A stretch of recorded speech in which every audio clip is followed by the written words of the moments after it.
2, 1. Thank you. Welcome to Senate Education. Thursday, April 7th, 2:05.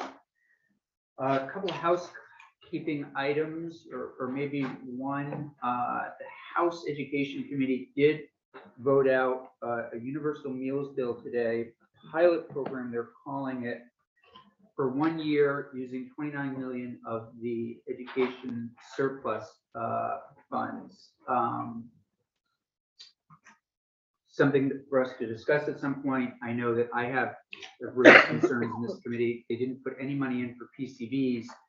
I am worried about $29 million going to a pilot program for 1 year for expansion of meals. But we will have that discussion. I think part of my concern is, you've got a lot of middle and upper middle class Vermonters, as we've talked about in this committee, that would certainly benefit from that. And we haven't, funded Reach Up at, honestly, over the past several years, we haven't, and I'm not sure it's where I would put my first dollar. So that's just where I'm at. I missed the preamble. Yeah. You said they put it in a bill or passed it?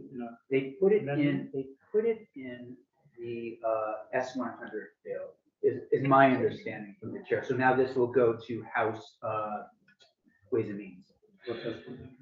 The universal meals. From last year. From last year. So Okay, sorry yeah. about that not being clear. So they expanded it to lunch, and yeah, I mean, I'll be honest, and I've been upfront with the advocates in the hall. These are choices, and to me, the choice of 29 million disappearing after 1 year, I'm more inclined, just speaking for myself, to do something where we've got PCBs and school construction and all those kinds of things that are more long-term, and permanent. Yes, I really genuinely worry about it. Yes, Senator Jim. For what it's worth, I'm of the same mind. Yeah, and we'll jump into it, and maybe there'll be ways to find to deal with all of these issues, but I think it's a concern. We Yes. need to know what that pilot entails. Is that for the whole state? I mean, I would think at It's for the 29 state. million, it would be Yeah, for the whole it's for the state. state. Is there a way of doing something on a much smaller scale? Just Rutland County. Just Rutland County, Very good. that's right. Right. Yeah. So there's that, this bit of housekeeping just to keep everyone aware of where things are, and it'll be How coming is to that us. going to land in terms of decision making? Because obviously, we're going to want to have the PCD stuff in there. Right. So is it going to, are these two bills going to collide, or are they Great going to question. end up together in appropriations where the decision will be made? So Or can So we I- set priorities?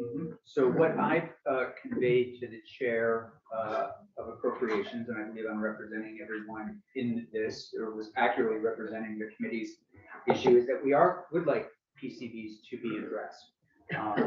And I think she will look to us, though, to help navigate whether or not, and I think it'll be a combination of this committee, appropriation, and Ways and Means. I talked to Senator Cummings this morning as well about this. And, again, I don't know where the whole Senate will land, but I think there are some, I think generally there are some concerns about a 1 year pilot, 29 million would be gone, and we might not address other issues. So, anyhow. And we have a request in our committee for a significant appropriation for the food shelf. Yeah, Okay. and they are, so there's a lot of moving The parts. food bank. Food bank. That's what I meant. Yeah, maybe it's not.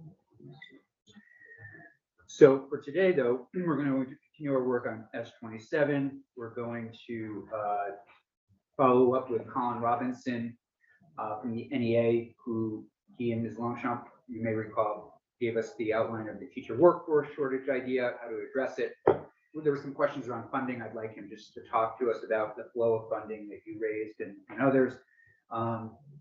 Back at 727, then we have UVM coming in on S104, an act relating to education military families, which is now part of H517.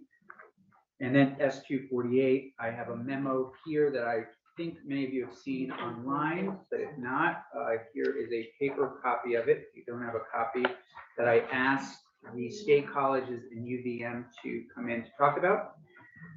And then finally, as I mentioned yesterday, we have Peter Teachout and Harrison Stark coming in for hear their positions on S219. So all interesting stuff, perhaps starting with the most interesting, Ms. St. James, H727. Thank you. Beth St. James, Office of Legislative Counsel. I think we finished chunk 1 and chunk 2 yesterday. That's true. Okay. So we're looking at the last chunk, which is chunk 3. Yes, and Daphne, do you have a chunk 3 or did you already pass that out to us? We're looking at section 4. Yes, session law. Yep. This one. Pages 1 to 23. Correct. That's all chunk 3. Everyone have it? All right. Everybody good? Okay, please. So chunk 3 is 4 sections. So remember, we started with redesignate a section devoted to redesignating 2 statutes, taking them out of Chapter 11 and bumping them up to Chapter 9. And then Section 2 of this bill repealed Chapter 11, and then Section 3 was chunk 1 and chunk 2 together. So sections 4, 5, 6, and 7 they comprise chunk 3, and they are session law meant to address withdrawal processes that are already underway. So they'll straddle somehow old law and new law should this pass. So the first section is section 4, and that is withdrawal actions approved by the state board, new districts with an operational date on or after July 1, 2023. So this section only applies to a withdrawal action initiated pursuant to provisions of 16 VSA section 724 that were in effect prior to the effective date of section 3, so current law.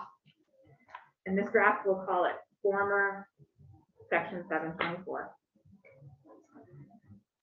And if each of the following actions occurred prior to the effective date of section 3, which is, remember, chunks 1 and chunks 2. Everyone on board? Okay. So here's the posture of this application. The State Board of Education has given final approval to the voter approved and the voter ratified proposal to withdraw from the Union School District. The State Board has declared a new school district to be reconstituted.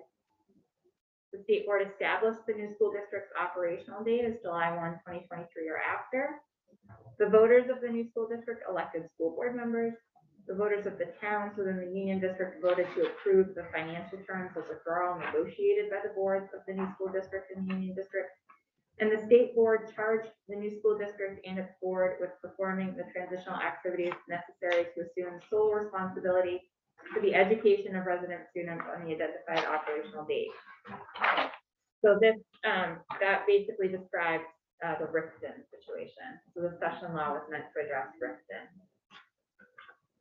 So they've gone through this process, and there were other towns that were in the process, but at various stages, so they had to have gone through all of these. Yes, so section 5 will address the Stowe situation. Section 6 will address the Lincoln situation. And then there's a catch-all, a generic catch-all at the end of section 7.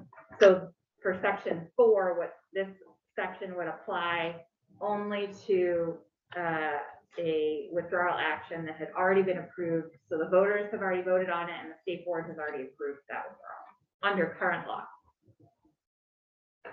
Did you say section 7? Yes, there's a section 7. I don't see it. It's very short. It's on page 22. Oh, that's, okay, sorry. So, so Riften is partly through their process, basically. think they are already all the way through their process. Okay. These guys. Yeah, section 4. Section Section four is 4, which is, so these are for generally anybody who's all the way through their process. Anyone who meets this exact criteria, Yeah, I think you will hear testimony from various stakeholders on who meets this criteria. mhm, Ripton was the town that was commonly referred to previously. But technically, this section would apply to anyone who meets this criteria. I think there's probably only one town out there that does. and I apologize, because I do admit, I was looking for a moment at the other part of the bill. And this is allowing Ripton to do what? It is allowing Ripton to, you'll see eventually, it has to give the state board an update on how it's doing Okay, in preparing to meet its operational date. So this is just an overview of what section 4 is. Requires the town, I don't want to say Ripton, it sure. requires the town, the new school district, to give the state board an update on its plan to meet its operational date. And then the state board looks at that information and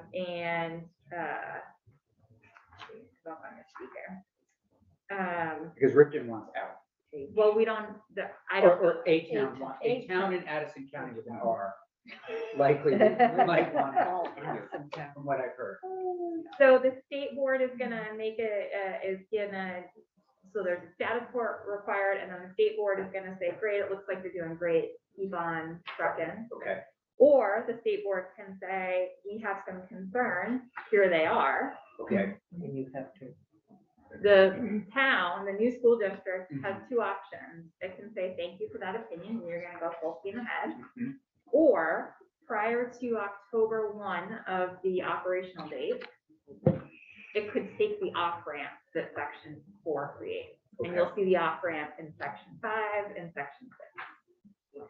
And the off-ramp allows them to get out of the process. It allows them to ask the state board to essentially void the withdrawal approval and keep them as part of the unified union. So does this section then allow them to withdraw sort of in the law as it stands now? They've already done that. They've already withdrawn under current law.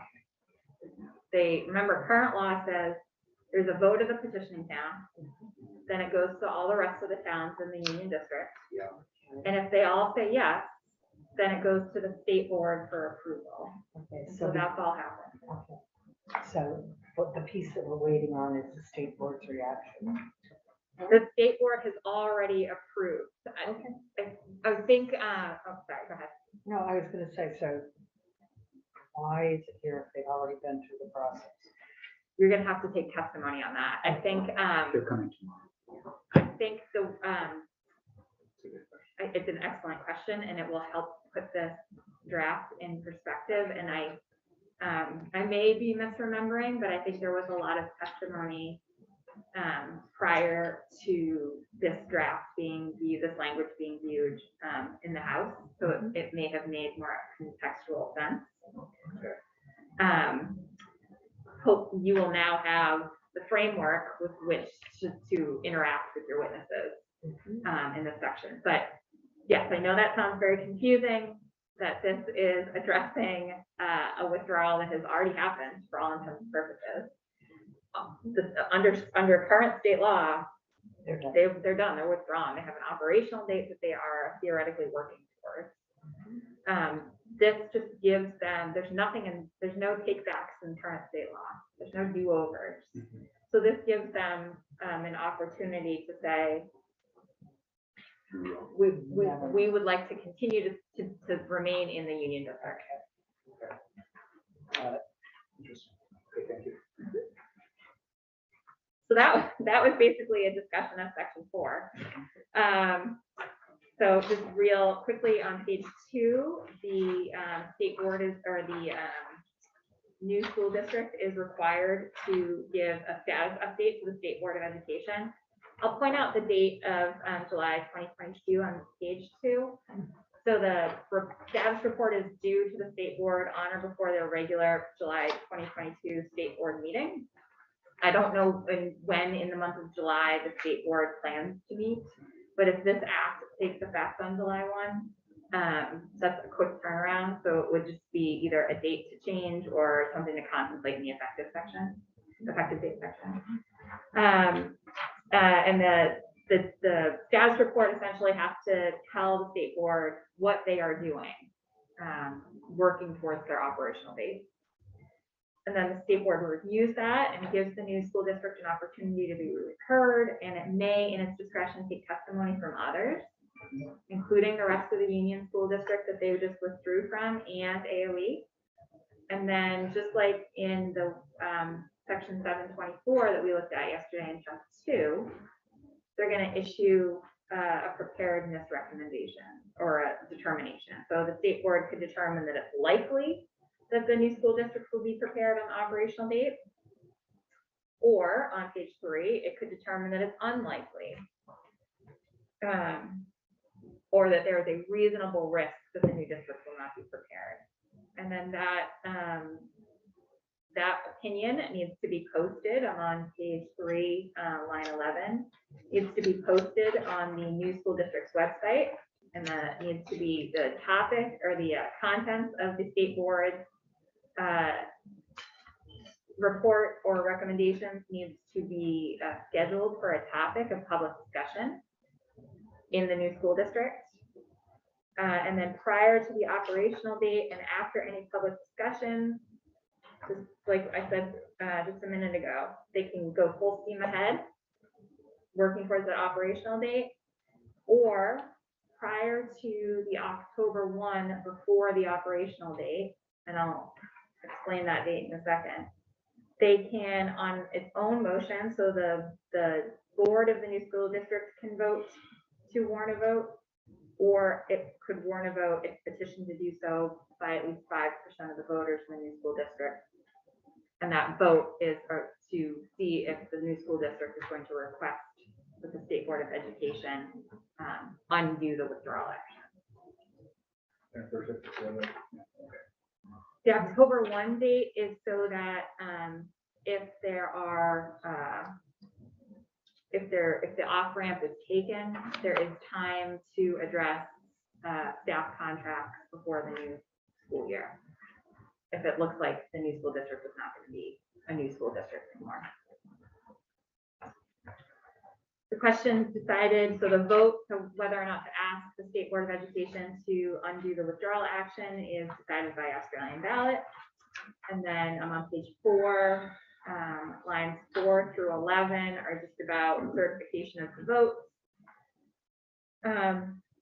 And then if the new school district, I'm on line 12 on page 4, if the new school district requests the state board to take action, then the state board shall reverse and void earlier declarations approving withdrawal and reconstituting the new school district, and the withdrawal action initiated pursuant to the former section 724 is concluded, and the Union School District shall continue to be solely responsible for the education of students residing in the town that petitions for withdrawal.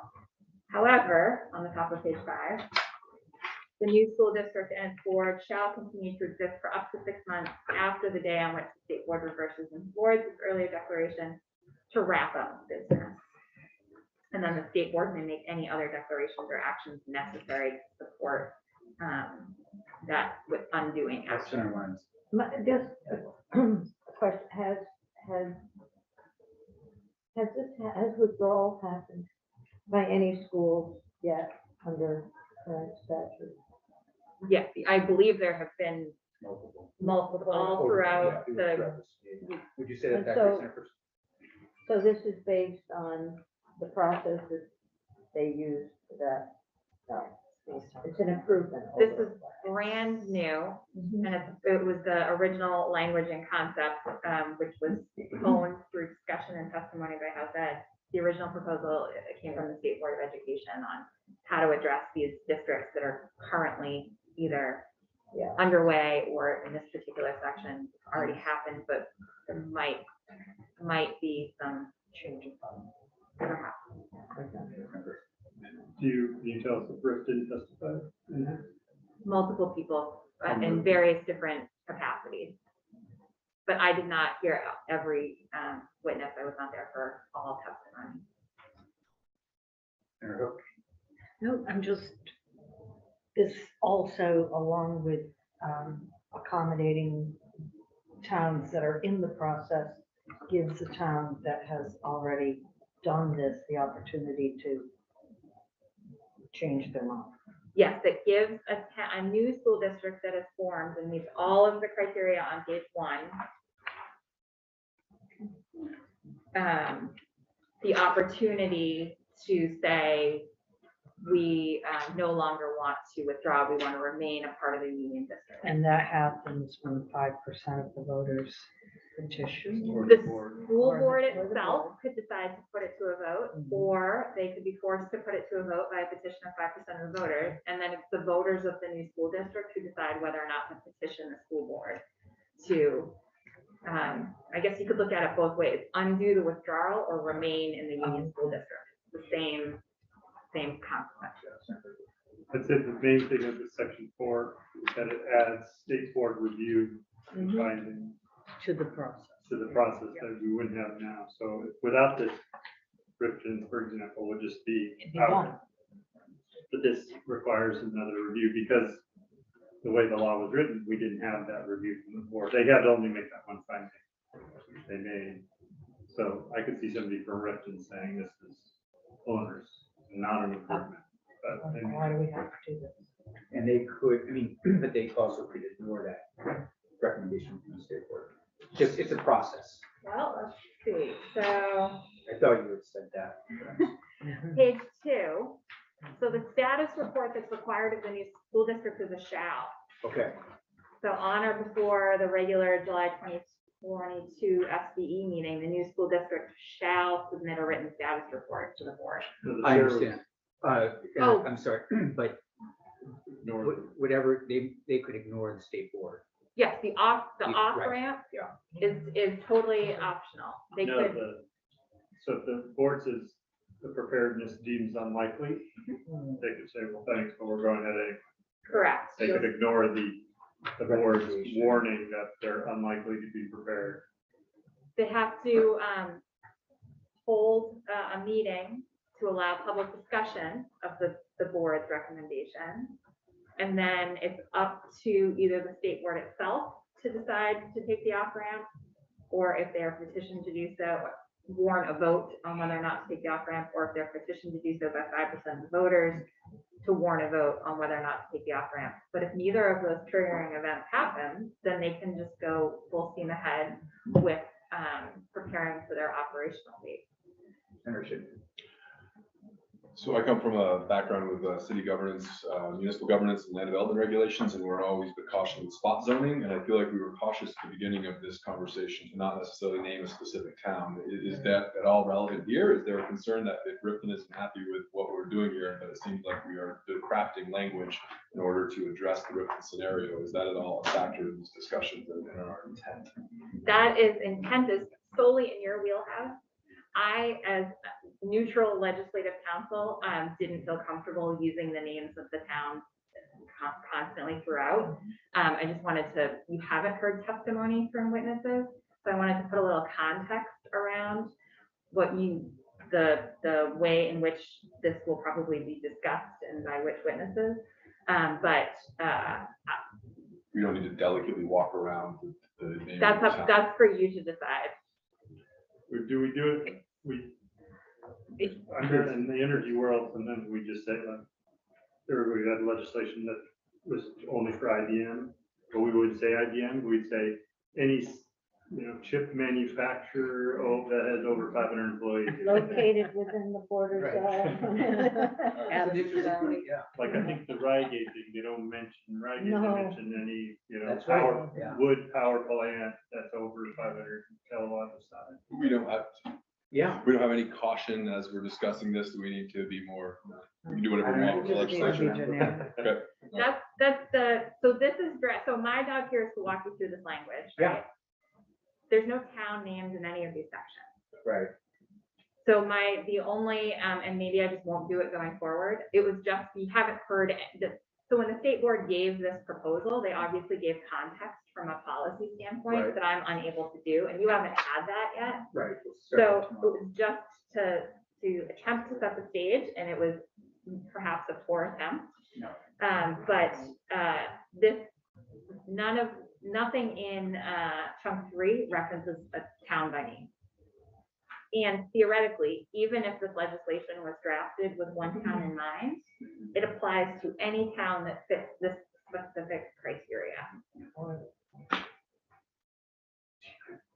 Practically speaking, there may be a limited amount of towns that do fit that criteria.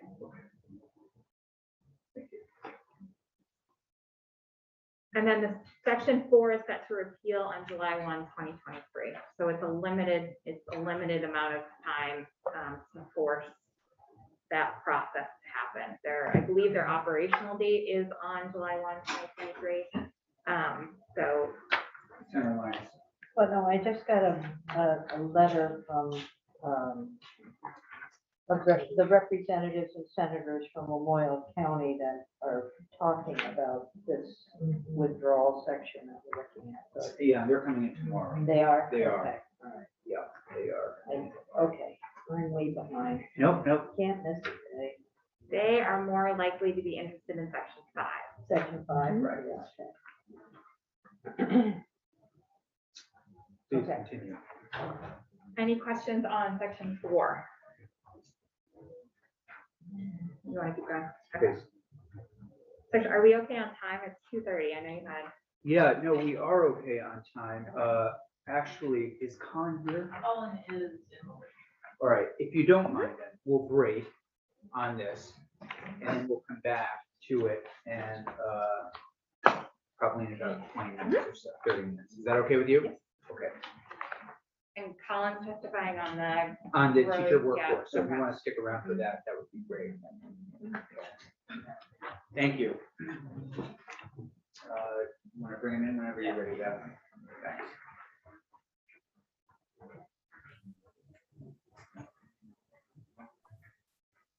Mr. Robinson, nice to see you.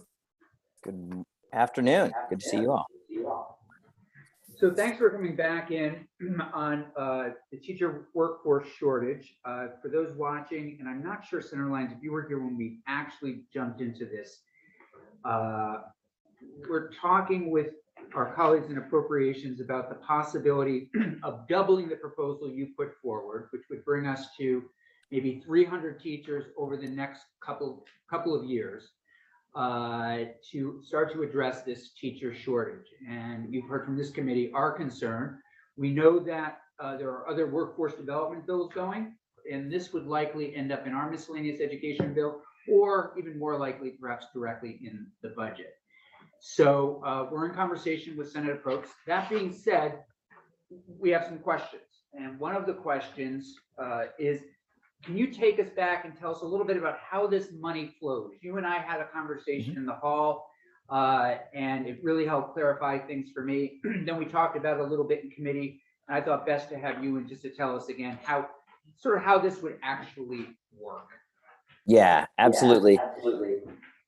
For the record, Colin Robbins, Vermont NEA, and thanks again for the committee's focus on this. So as it relates to the flow of money and the appropriation sort of outlined in here is, as a practical matter, I think what would make sense is for it to actually be appropriated. The money would eventually flow to the school districts. But of course, because we're not talking about necessarily every single school district participating in this, or some school districts might have 12 participants and some might have 1, it can't be a direct allocation per district. And so the construct that we believe would be most appropriate would actually be for the funding to flow to the Agency of Education to then be paid directly to the school districts on a per participant level at the amount that we talked about on Tuesday, which is the $47.50 figure. And so for a district that had 12 participants in this program, they would get 12 times $47.50. For a district that had 3 teachers, they'd have 3 times $47.50. I think that's the way it would programmatically and financially probably make the most sense to flow to the districts. Colin, so I partly raised this because of my personal experience with my spouse who earned her master's degree paid for by a public school district in the great state of Vermont to the Southern New Hampshire University, which was marketing up in this area. And as she was taking that program, which she had a good experience with, I kept thinking, wouldn't those dollars be better kept in state since they are public dollars? Do you see any avenue for these monies that going through this agency of education to have some sort of restrictions so that they could only be used for Vermont State College programs, VSC programs? Yep, that's a great question, Senator Chittenden. So as outlined in this proposal, and remember, just as a baseline for the committee and a reminder for those who might not have heard previously, this is scaling up a program that is being stood up in the Northeast Kingdom right now. And so to that end, the specific arrangement and the credits that will be offered are through Castleton State University or Northern Vermont University at Castleton. And so that is the institution of higher education that would be receiving the tuition dollars. As outlined in this proposal, those tuition dollars would actually come through previously budgeted, allocated professional development dollars from the local district. So teachers at the local level, as I think you're sort of alluding to, Senator Chittenden, have access to professional development funds. In this case, in this program, those professional development funds would be used to pay for the 3-credit course at Castleton or Northern Vermont University, Castleton. I apologize for probably not speaking the name of the university correctly today. My apologies for missing that. I received a lot of memos this week. No problem. Senator Hooker. Oh, and sorry, if do you mind, Senator Hooker, if I just ask one quick question? And with the pilot program that we're sort of standing from the kingdom, do those dollars go to AOE now? I was talking with my colleague, Juliet Longchamp, about that. And, you know, if you remember, the origin story on that was 7 curriculum directors came to her and said, hey, we need help, right? Right. So I believe they're braiding different funds, some ESSER funds, some other local funds available, but I also understand there are some districts in the kingdom that want to participate in this program, but don't have the resources to do it. And so what is AOE involved right now? We're putting AOE sort of in the center, you know, to distribute the funds, but right now they're not involved. That is correct. I mean, I see. Okay. But what I will say is that my colleague Julie has been in multiple conversations with the licensing division at the Agency of Education that she works with frequently and probably daily. Okay, thank you for that. Senator Hooker. Just wondering, yesterday, I think Senator Chittenden mentioned VSAC as a possibility.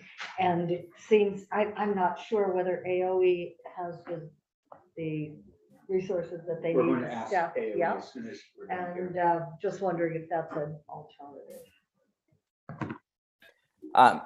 May I respond? Is that, so Senator Hooker, I think the proposal that we're talking about here and now is structured the way it is because it's ready to go now. And, you know, obviously back in February, we spoke with you all about possible role for VSAC in helping develop and grow the teaching profession and the teacher workforce. And I think that would be a really, really great conversation to dig into. I think it relates to this specific proposal. As envisioned, the structure is already there for these funds to go to Castleton. And VSAC could very easily have a role in the future or for future initiatives.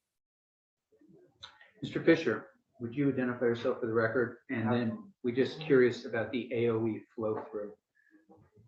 For the record, Ted Fisher from my Agency of Education. I'm our Director of Communications and Legislative Affairs, and I apologize.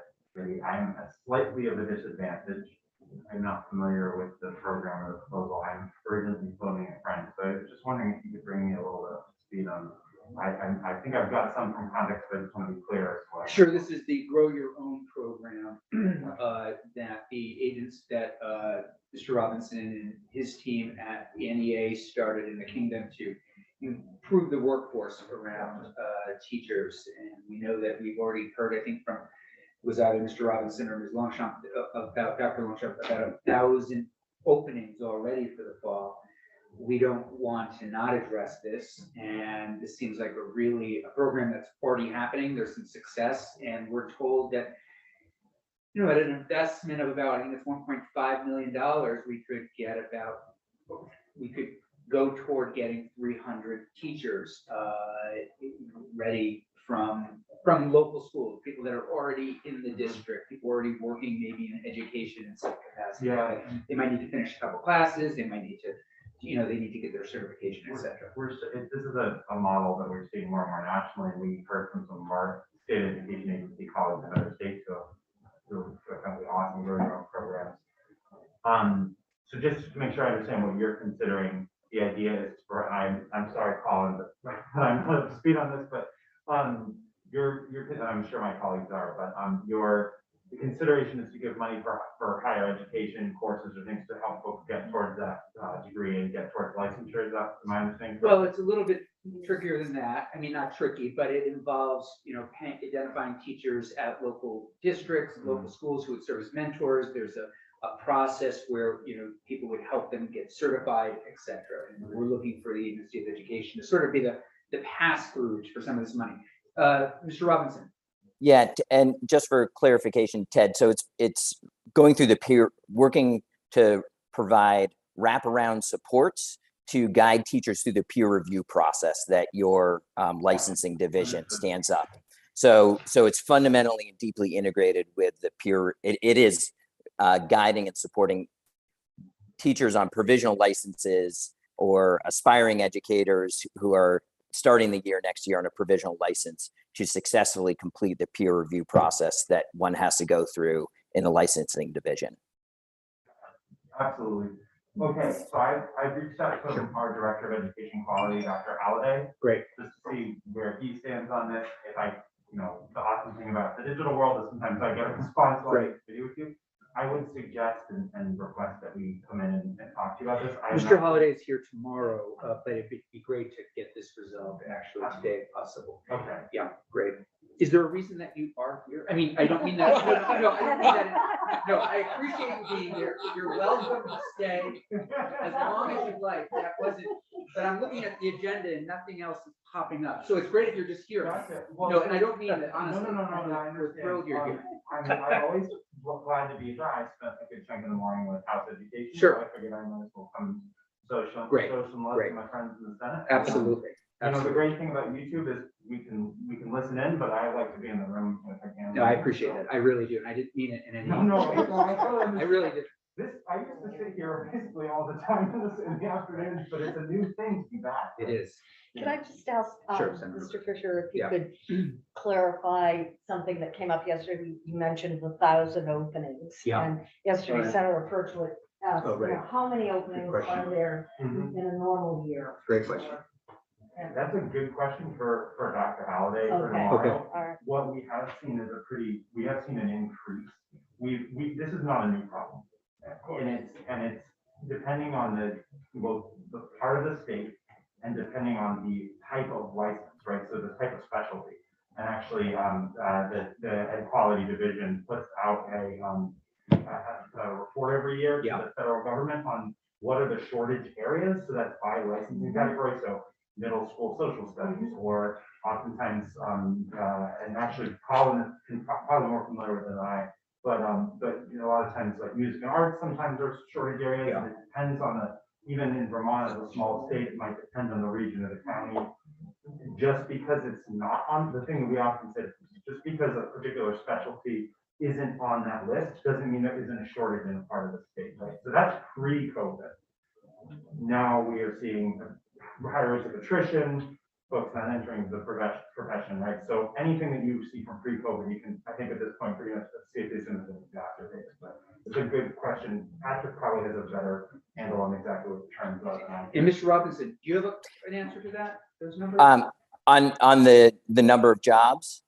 Yeah, generally, is this number of 1,000, that opening, is that where we usually are, or is this really high, or? I think it's higher. Anecdotally, it's higher. I will say, similar to Ted, nobody's sort of been following the data as closely as perhaps would have collectively been useful. But anecdotally, it's higher, and it's also early. So as this committee knows from other conversations, teachers usually get issued their contract sometime in April and then return it. So we will, if we're seeing these numbers in April before teachers have received or maybe haven't returned their contracts for next year, we can anticipate greater openings. I think also, and you can ask Dr. Patrick Halliday about this tomorrow. By the way, Juliet Longchamp has shared this proposal with him. He's seen it, Great. so he can speak to it and his perspective on it. But I believe there's also been a significant uptick in provisional licenses over the past 2 years. And I think there's something like 800 or so folks on provisional teacher licenses right now, compared to pre-pandemic numbers, which were significantly smaller. He would be able to tell you very specifically what that was. And those provisional licenses are for 2 years. And what's envisioned here is helping somebody who's on a provisional license essentially sort of matriculate to a highly skilled classroom educator with a full endorsement and a license so they can stay in the classroom and build a career. Great. I think it's exciting. It really is. And I'll be eager to hear, is it Dr. Holliday? Dr. Holliday tomorrow on this issue and see what we can do. Great. Yeah, please, Ms. Robinson. I have one more point of clarification. My colleague Julie is texting me, and she wanted me to point out that going back to the per person cost, $1,200 of that would actually stay with the Agency of Education, because as you can see in the breakdown of the budget, $1,200 is the cost of the peer review fee that goes to the Agency of Education for these folks to receive their license. And so as envisioned, that $1,200 would actually stay with the licensing division, earmarked for the 300 participants in this program. So they then don't have to, that's not a financial barrier to them completing this program. Sarah Lenz.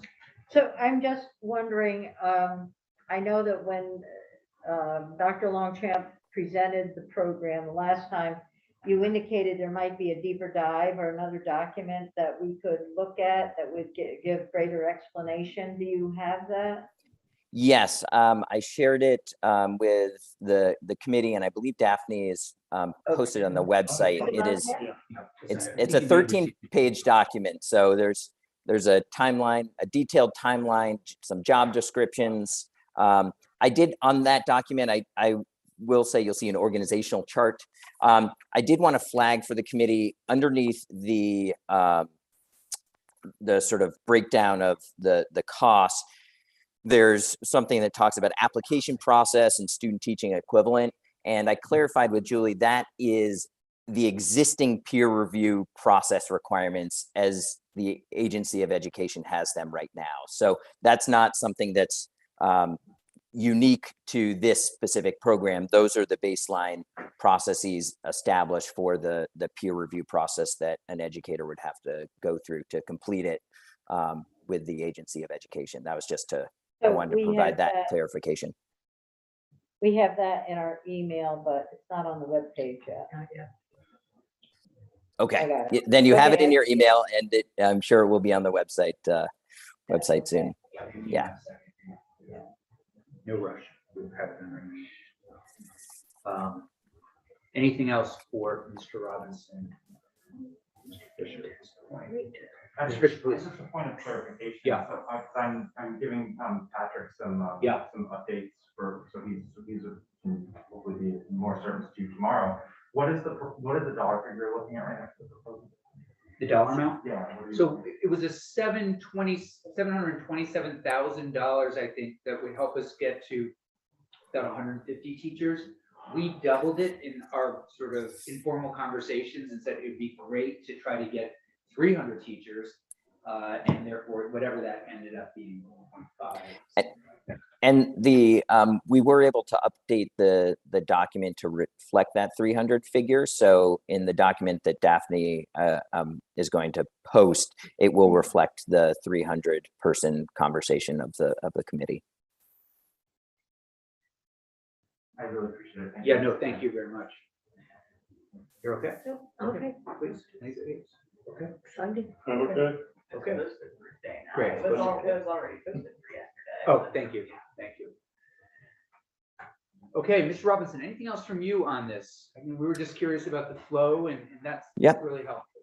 No, I appreciate the committee's interest and fast work on this, and definitely as it moves into other committees, please, happy to work as closely as you need to move that process along. And obviously, as I think was noted, I think this is the beginning of a conversation around this issue, and happy that we're able to come to committee in time to see this potentially be useful for the acute need here now. It's great work. We really appreciate it. Ms. Robinson, if you don't mind, given that we have spoken with the chair of approps, if you would reach out to that committee and just make yourself available. They are planning to move everything fast and furious. Yeah. And we can certainly, our ledge council is working on some language that we'll have that we could put in the budget. But it'd be great if you would just make yourself available to them so that they know you could come and talk to them about it. Absolutely. I have other things to connect with that chair about, so I will happily add this to the list. Thanks for your time. I appreciate it. Great, thank you. Okay. Let's take a quick stretch. We'll come back in we'll pick up at 3.